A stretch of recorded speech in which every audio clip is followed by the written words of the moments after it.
नमस्कार, FM news देख रहे हैं आप। आपके साथ मैं हूं हर्ष त्यागी। संत कबीर नगर में आप प्रत्याशी के समर्थन में प्रचार करने पहुंचे आम आदमी पार्टी के फायर ब्रांड नेता और राज्यसभा सांसद संजय सिंह ने ताबड़तोड़ चौपाल को संबोधित किया। संजय सिंह ने इस दौरान विपक्ष पर जमकर निशाना साधा और कहा कि बीजेपी के अलावा जो भी सरकार बनेगी हम उसके साथ हैं। संजय सिंह ने कहा कि इस चुनाव में इनके नकली मुद्दे फेल होंगे और हम जनता से यही अपील कर रहे हैं कि इस बार शिक्षा, स्वास्थ्य, बिजली, सड़क जैसी बुनियादी मुद्दों पर वोट कीजिए, क्योंकि बुलडोजर, शमशान और नफरत के नाम पर आपने जिनको वोट दिया उन्होंने कोरोना काल में गांव-गांव में शमशान बनाने का ही काम किया। ऐसी मनहूस पार्टी का इस बार जनता हराने का काम करेगी। इनकी पार्टी के विधायक कहते हैं कि जो बीजेपी को वोट नहीं देगा वो जयचंद की औलाद होगा। इनके पार्टी के विधायक जनता को गाली देने का काम करते हैं। ऐसे लोगों का जनता हिसाब करेगी। पहले चरण से लेकर 7वें चरण तक भारतीय जनता पार्टी उत्तर प्रदेश से साफ होने जा रही है। इसको लेकर कहीं भी किसी के मन में किसी प्रकार की कोई दुविधा नहीं है। जनता तैयार है, वो चाहे बेरोजगार हो, किसान हो, माताएं बहनें हो, हर वर्ग के लोग इनकी जमानत जब्त कराने के लिए तैयार हैं।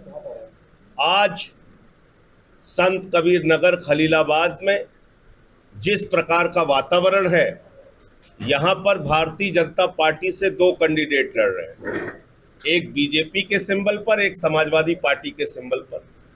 और बहुजन समाज पार्टी के जो प्रत्याशी हैं, मायावती जी ने यह साफ तौर पे कह दिया है कि बीएसपी जीतेगी तो हाथ में कमल का फूल लेके घूमेगी। किसान नेता राकेश टिकैत बिजनौर के नेहटौर पहुंचे, जहां उनका जोरदार स्वागत किया गया। इस मौके पर राकेश टिकैत ने पत्रकारों से बातचीत में कहा कि यूपी चुनाव में मौजूदा सरकार का भारी नुकसान होगा, बस कार्यकर्ताओं को नजर रखने की जरूरत है क्योंकि सरकार की नीयत साफ नहीं है। वहीं उन्होंने एमएसपी पर कहा कि सरकार अभी तक कानून बनाने के प्रति संवेदनशील नहीं लग रही। किसान जल्द ही इस पर विचार करेंगे और अगली रणनीति बनाकर फैसला लेंगे। हम तो पूरे देश भर में जा रहे हैं एमएसपी के इशू पे, जो दूध की पॉलिसी है उस पे। एमएसपी पे कानून बनना है, वो नहीं उन्होंने बनाया अभी, तो उस पर जा रहे, पूरे देश में हम जाएंगे। आंदोलन तो होंगे, देश में आंदोलन तो रहना चाहिए। मिल जाएगा किसानों को, फसलों को बेचने का मिलेगा, बिल्कुल मिलेगा। और ये चुनाव के बाद में हम 13 तारीख से शुरू हो रहे हैं, 13 में राजस्थान। खबर लखनऊ से, जहां बदमाशों के हौसले बुलंद होते जा रहे हैं। मामला पीजीआई थाना क्षेत्र के सैनिक नगर का, जहां देर रात बदमाशों ने एक फौजी के घर धावा बोलकर महिला और बच्चों को बंधक बनाकर 15 लाख के जेवरात सहित नकदी लूटकर वो फरार हो गए। अनीता ने बताया कि रात लगभग 1 बजे बच्चों के साथ पीछे वाले कमरे में वो सो रही थी, तभी अचानक कुछ लोग अंदर घुस आए और मेरे ऊपर नशीला स्प्रे छिड़क दिया, जिसके चलते मैं कुछ देर बेसुध रहा और इस बीच बदमाश मुझे धमकाते रहे, यही कहते रहे कि अगर कुछ आवाज की तो बच्चों को मार दिया जाएगा। मैं इतना नहीं सुन पाई और उसके बाद मुझे कुछ याद नहीं है और लगभग 3 घंटे बाद होश आया तो देखा कि अलमारी में रखे 15 लाख के जेवर, 20,000 नकदी गायब थी। वहीं पीजीआई के जो इंस्पेक्टर हैं धर्मपाल सिंह, उन्होंने बताया कि पीड़ित अनीता की तहरीर पर चोरी के मुकदमे को दर्ज किया गया है। जांच पड़ताल में यह मामला कुछ और भी लग रहा है, मुकदमे की धाराएं बढ़ाई जाएंगी।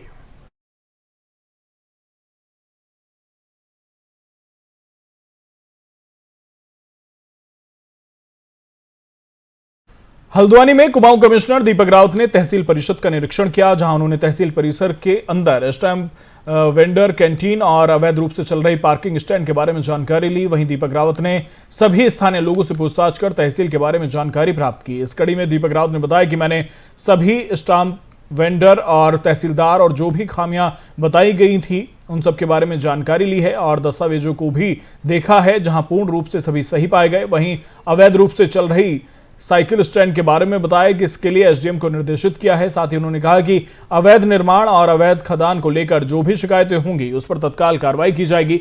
इसके साथ ही बीच में जो भी अधिकारी लिप्त पाया गया उसके विरुद्ध भी कार्रवाई की जाएगी। वहीं दीपक रावत ने कहा कि मेरे द्वारा सभी विभागों में लगातार निरीक्षण किया जा रहा है और आगे भी ये निरीक्षण जारी रहेगा। निरीक्षण नहीं है, ये प्लान्ड निरीक्षण है और बहुत से कमिश्नर को प्लान निरीक्षण करने होते हैं, तो ये रिटर्न में ही इसको इंटीमेट किया गया है। और तहसील के जो बहुत से मूल काम होते हैं, जिसमें एक है हमारे रिकॉर्ड्स का मेंटेनेंस रखना, सेकेंडली बहुत सी सर्विसेज होती हैं जो तहसील के माध्यम से दी जाती हैं, जिसमें स्थायी निवास होगा, जाति प्रमाण पत्र होगा, आय प्रमाण पत्र होगा। इसके साथ साथ यहाँ पे जो कोर्ट केसेस होते हैं, दाखे होते हैं, तमाम तरह की चीज़ें जो तहसील से सीधे तौर पे जुड़ी हुई हैं और पब्लिक भी इनसे सीधे जुड़ी हुई है। तो उनका मैंने इंस्पेक्शन किया। यहाँ पे विशेषकर जो स्टैम्प वेंडर्स हैं, फोटोकॉपियर्स हैं, क्या वो उचित दाम ही पब्लिक से ले रहे हैं, उसको देखा गया। पार्किंग का मसला आपने बताया, मुझे बताया गया अभी किसी को अलॉट नहीं हुई है। यदि कोई इलीगली इसको ऑपरेट कर रहा है तो उसमें मैंने एसडीएम साहब से कहा जांच करें, और साथ ही साथ एक सीसीटीवी कैमरा भी यहाँ पे रहे फुल टाइम, कोई इस तरह से इलीगल। बाजपुर चीनी मिल की बदहाली से किसानों में खासा आक्रोश बना हुआ है, जिसके चलते भारतीय किसान यूनियन से जुड़े किसानों ने अनाज मंडी के किसान भवन में चीनी मिल को बचाने के लिए बैठक आयोजित की।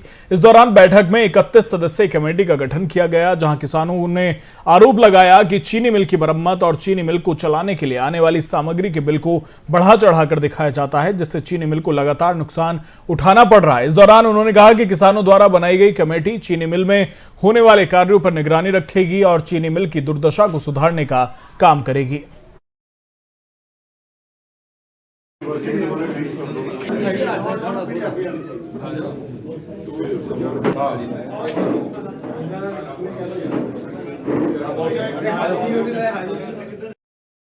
खबर जसपुर से, जहां मोहल्ला नत्था सिंह में डबल मर्डर से पूरे क्षेत्र में सनसनी फैल गई। एक युवक ने पत्नी और सास की गला रेतकर हत्या कर दी। बताया जा रहा है कि घटना को अंजाम देने के बाद आरोपी फरार है। बताया यह भी जा रहा है कि आरोपी को 2 दिन पहले ही उसकी पत्नी ने किसी अन्य युवती के साथ उसे रंगे हाथों पकड़ा था, जिसके बाद पति पत्नी और सास के बीच विवाद हुआ और पति ने दोनों की हत्या कर दी। सूचना पाकर मौके पर पहुंची पुलिस ने शव को कब्जे में लेकर पोस्टमार्टम के लिए भेज दिया है। साथ ही मामले की जांच शुरू कर दी है।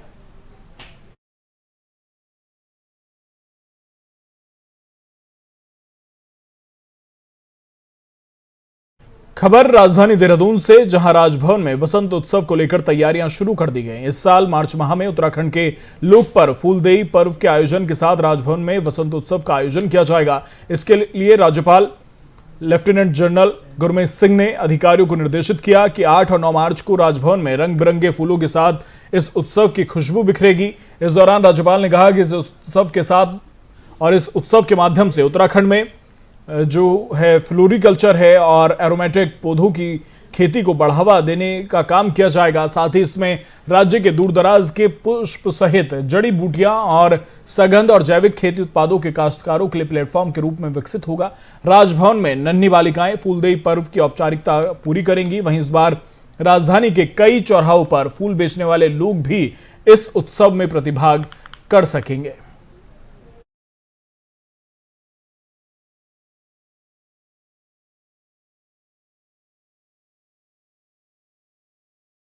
खबर मैनपुरी से, जहां विधानसभा चुनाव के दौरान पोलिंग बूथ एजेंट बने एक दलित के साथ मारपीट का मामला सामने आया है।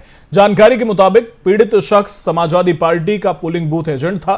इस दौरान गांव के रहने वाले शिवबख्श सिंह ने उसके साथ मामूली कहासुनी के बाद मारपीट की और थाने पर आकर उस व्यक्ति ने शिकायत दर्ज कराई है। इससे नाराज होकर जब वो अपनी पत्नी के साथ खेत पर जा रहा था, इस दौरान उन लोगों ने उसे पकड़ लिया और जाति सूचक शब्दों का इस्तेमाल किया, गाली गलौज की और मारपीट की, जिसके बाद मामले की जानकारी क्षेत्रीय विधायक ब्रजेश कठेरिया और नगर अध्यक्ष मुकुल यादव और तमाम लोगों को दी गई। सभी लोग थाने पहुंचे और मामला दर्ज कराया। नेगमा है, नेगमा में हमारा ये ग्रीस एजेंट बना था जी। तो एजेंट बनने के कारण भारतीय जनता पार्टी वाले लोग जो लूट करना चाहते थे वो लूट नहीं कर पाए, जिससे खिसिया करके पहले इसके सजातीय व्यक्ति से इसको पर्सनल अर्थों पिटवाए। उसकी इसने थाने में तहरीर दी, जिस पर कोई कार्रवाई नहीं हुई। फिरोजाबाद के शिकोहाबाद थाना क्षेत्र के अंतर्गत मोहल्ला गणेश नगर में एक बीटेक इंजीनियर की संदिग्ध अवस्था में शव मिला है। बताया जा रहा है कि उसका शव मकान के अंदर कमरे में जमीन पर पड़ा मिला। मृतक की बहन रेनू ने जब भाई के मोबाइल पर फोन किया तो उसका मोबाइल बजता रहा, जिसके बाद मृतक की बहन रेनू ने डायल 100 पर सूचना देकर भाई की जानकारी करने को कहा। सूचना पर पहुंचे प्रभारी निरीक्षक उदयवीर सिंह मलिक ने दरवाजा खटखटाया। जब पुलिस कमरे में पहुंची तो वहां का नजारा देख लोग हैरान रह गए। युवक का शव कमरे में पलंग और टेबल के बीच में पड़ा था। जानकारी के मुताबिक मृतक के बड़े भाई दीपक को इस मामले में जानकारी दी गई। इसके साथ ही उनकी दोनों बहनों को भी इसकी जानकारी दी गई। मृतक के पड़ोसी सुनील कुमार ने बताया कि 1 साल के भीतर मृतक के माता पिता दोनों की मौत कोरोना काल में हुई, जिसके बाद से मृतक बेंगलुरु से अपनी नौकरी छोड़कर घर पर रह रहा था। अकेला रहने के कारण वो तनाव में भी था। पुलिस मामले की जानकारी में जुट गई है।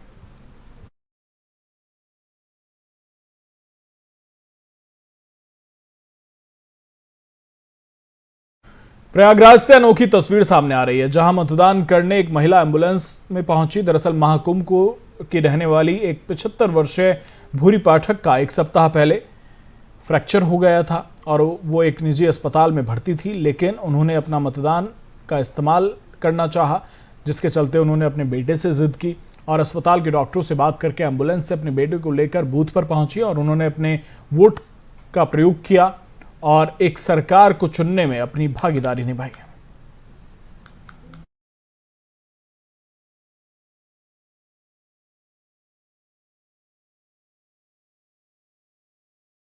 खबर बहराइच से, जहां मतदान प्रक्रिया बड़े ही शांतिपूर्ण तरीके से संपन्न हुई। जिलाधिकारी डॉक्टर दिनेश चंद्र और पुलिस अधीक्षक केशव चौधरी दल बल के साथ जनपद के सभी मतदान केंद्रों का लगातार भ्रमण कर व्यवस्था का जायजा लेने में जुटे रहे। इस दौरान जिलाधिकारी ने बताया कि जनपद में कहीं से भी किसी प्रकार की कोई अप्रिय घटना सामने नहीं आई। सभी मतदाताओं को लोकतंत्र के उत्सव में अपना वोट करने की पूरी व्यवस्था की गई।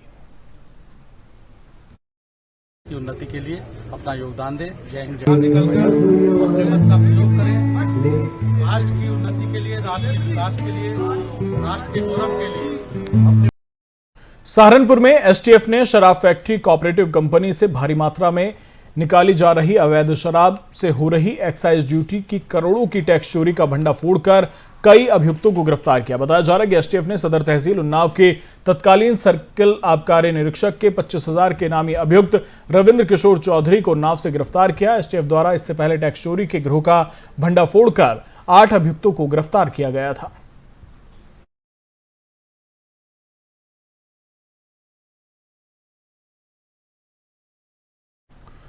बुलंदशहर में 2 पक्षों के बीच खूनी संघर्ष की खबर सामने आई। बताया जा रहा है कि मामूली विवाद के बाद 2 पक्षों के बीच खूनी संघर्ष हुआ, जिसमें एक शख्स को गोली मार दी गई। 2 पक्षों को मामूली बात को लेकर कहासुनी हो गई थी, जिसके बाद दोनों में जमकर हाथापाई हुई, एक दूसरे पर पथराव करने लगे। एक पक्ष की तरफ से फायरिंग भी की गई, जिसमें एक शख्स को गोली लग गई है और कई लोग इसमें घायल हुए हैं। वहीं सूचना पर पहुंची पुलिस ने कई लोगों को हिरासत में लिया और इस पूरे मामले में पूछताछ की जा रही है।